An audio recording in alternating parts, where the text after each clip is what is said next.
Bilbila keessan irraa gaa intarneetii yookaan daataa saffisaan hin dalagne yeroo appii takka takka fayyadamtan kan saffisaan siif hin hojjenne haala itti sirreessitan daataa intarneetii itti fayyadamtan kana gaa saffisa hin qabu yoo ta'e akkasuma gubbaa kanarraa hin ifu yoo ta'e yookaan 3G 4G jedhee isin dalaguu dida yoo ta'e haala itti sirreeffachuu dandeessan isin barsiisa jechuudha.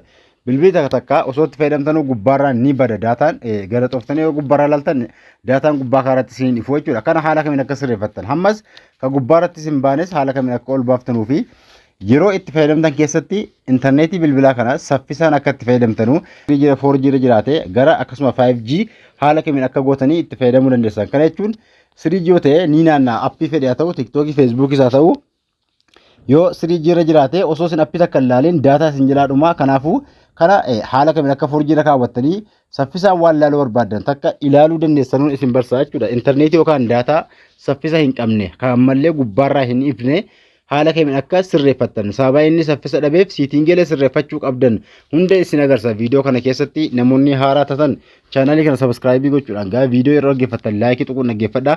Akkasuma viidiyoo kun akka namoota hedduu bira ga'u godinyaa keessanii sheer godhaa isin jedha. Yuutuubii chaanaalii kana jedha viidiyoo barnoota wal qabate hedduu argattu sabiskiraayibii gochuudhaan maamila kootti dabalamaa isin jedha. Gara bilbila keessanii yookaan gara barnootaa yeroon isin geessu gaa tokkoffaa daataan gubbaarraa hin ifu yoo ta'e haala kamiin ka ibsitan.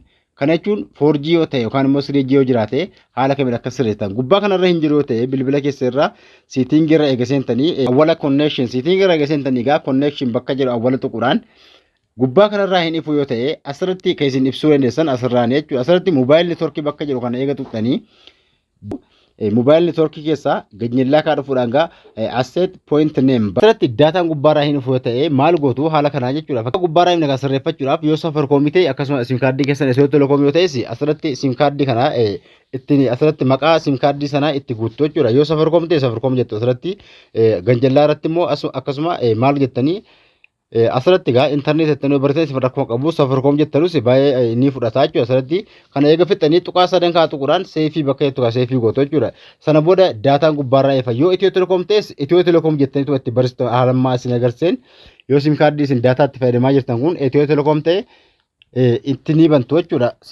Siitingii Itiyoo Telekoom jettanii ETC jettanii barsiistanii bakka lammeettu den gootu jechuudha. Kanaafuu haala sanaan isiniif ifaa jechuudha gubbaa irraa. Inni kun asirratti gaa daataa ifuu didee kan isin sirreessu. Inni kan biraa isin sirreeffachuu qabdan yeroo isin itti fayyadamtan keessatti daataan yoo saffisa hin qabne yookaan immoo saffisa dhabee ni harkifata yoo ta'e wantoota sirreeffachuu qabdan isin barsiisa jechuudha. Keessatti appii tokko tokko keessa yeroo isin saffisa hin dalagu yoo ta'e asirratti kan isin sirreeffattan osoo asirraa hin bahin bakkuma connection bakka jira keesseen waan asirraa osoo hin bahin daataa usii bakka jettu kan eegaseentanii daataa akka saffisa dhabu daataa seevarii kun yoo oonii ta'edha. Laammanni kun daataa seevar kan jedha kana yoon oon godhee daataa bilbila kan kootii akka dafeen dhumne naa godha malee garuu akka inni appii fedhee saffisaan hin fayyadamne nama dhorkaa jechuudha. Kun asirratti baakgiraawundii irratti appii daataa isinii qusata daataa akka inni dafeen dhumne isinii godha garuu appilikeeshinii fedhe fayyadamtanus saffisa hin qabu. Gubbaarraas gara 3G yookaan immoo 4G irraa gara 3G tti gabbu'aa saffisa ni dhabaa jechuudha.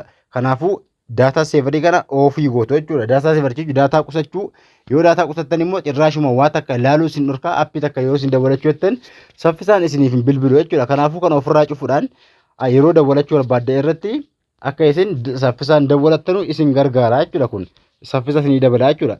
Kabira asirraa inni isin barsiisu osoo hin bahin kan isin itti fayyadamaa jirtan kun unlimited yoo ta'e yookaan ka torbii ka dhaabbataa yoo ta'e maal sirreeffattu ka dhaabbataa ta'e yookaan immoo unlimited ta'e jechuudha. Daataa isin itti fayyadamaa jirtan kun saffisaan isin dalaguu yoo dide mobaayil daataa usijii kana keessa eega seentanii kaawwalaa kana keessatti asirratti eega haala kanaan seentanii tuqaa sadi gubbaa tuqu siitingii gubbaa tuquudhaan gaa asirratti seet daataa waarningii kan jedhu kun yoo dhiqata oonii ta'e isinii dhufee haala kanaan daataa kan keessan kan isin fayyadamaa jirtan yoo dhiqata maagaabeetii 500 bitattan yeroo maagaabeetii 200 gahee ni dhaabbata jechuudha. Yoo siitingiin kun banaa ta'e yeroo dhixanii maagaabeetii 200 fayyadamtan daataa keessan 500 bitattanii 200 fayyadamtanii sana booda isin jalaa harkifata waan ta'eef siitingii kana lammanuu ofirraa of gootu jechuudha.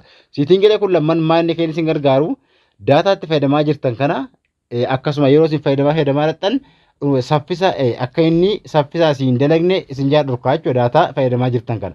Kanaafuu asirratti kana kan isin tokkoffaa daataa saffisaan isiniif hin dalagne sirreeffachuu dandeessan asirraan jechuudha. Inni kabraa maal gootu bilbila keessa irraa yeroo takka yeroo daataan saffisaan isin dalaguu dide maal sirreeffattu bilbila keessan kana gaa suuta itti ola xaa'uudhaan maal gootu bakka siitingii isin qulqulleessuu qabdan takka isin agarsiisa jechuudha.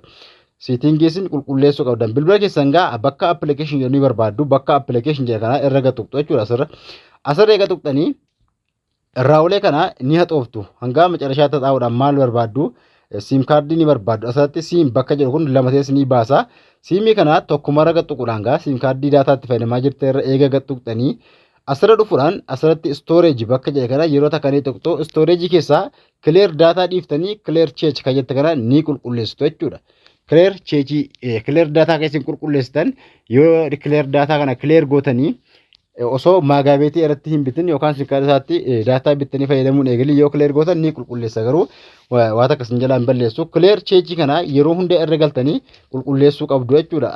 Yeroo itti fayyadamtanu kileer cheech kan jettu sana stooreejii keesseen waan ni qulqulleessitu sana booda akka isin fayyadamaa jirtan daataan ammallee siitingii bilbilaa irraa daataa saffisa hin qabne kan inni diduu fi irra baay'een appilikeeshinii mataadhaan qabu jechuudha. Daataa akka saffisa dhowwuu hamma mataadhaan appilikeeshinii hunda qabaa jechuudha. Imoo, feesbuukiidhaa fi akkasuma wantoota hedduu waasaappiin yeroo daataa bitattan akka daataan sun saffisaan isiniif hin dalle kan dhokar siitingii of keessatti baasa. Kanaan dura hin jiru garuu amma appii hundinuu of keessaa qaba. Isa guyyaa biraan tokko appiitiin daataa saffisaan isiniif hin dalagnee fi yoo daataa qusachuu barbaadan feesbuukiin akka itti fayyadamu yoo barbaadan haala itti banuu dandeessan. Akkasuma yoo immoo tiktookiin isin jalaa daataa fixatee wantoota sirreeffachuu qabdan akkasuma tiktookiin akka inni itti hin fayyadamnes haala kamiin akka dhorkuu dandeessanu viidiyoo lamataa irratti isin barsiisa. Kana daataa yookaan immoo intarneetii saffisaan isin hin dalagne haala kanaan riisiit gootanii yookaan immoo sirreeffachuu dandeessu. Inni kabraa yeroo takka yeroo bilbilli keessan isin dalaguu dide yookaan immoo saffisaan isin hojjechuu dide bakka cufanii banan gadi qabuudhaan bilbila keessan asirratti bakka riisiit jedhe kana bakka riisiitii kana yeroo takka irra tuqxan bilbilli keessan cufee bana malee waan takka isin jalaa hin badu saffisa intarneetiitiif daataa keessanii isin dabala jechuudha. Siitingiin kunis haala kanaan intarneetii takka yeroo fayyadamtan saffisaan fayyadamuu dandeessu yookaan daataa jechuudha. Saffisaan fayyadamuu dandeessu kan saffisaan siif hin dalle hojjennes haala ammaatiin sirreeffachuu dandeessu. Haala kanatti fayyadamaa isin jira barnoota bilbilaa wal qabateef akkasuma kan appilikeeshinii wantoota isiniif hin galle bilbila keessa irraa yoo jiraate komantiitti naa barreessaa gaafii jechuudha. Waan bilbilaa wal qabate hunda waan isin hin galle yoo jiraate gaafii qabdan komantiitti naa barreessaa viidiyoo irraa sumatti dhaabata kutaa taanuu hanga walitti dhufti nagaan tura.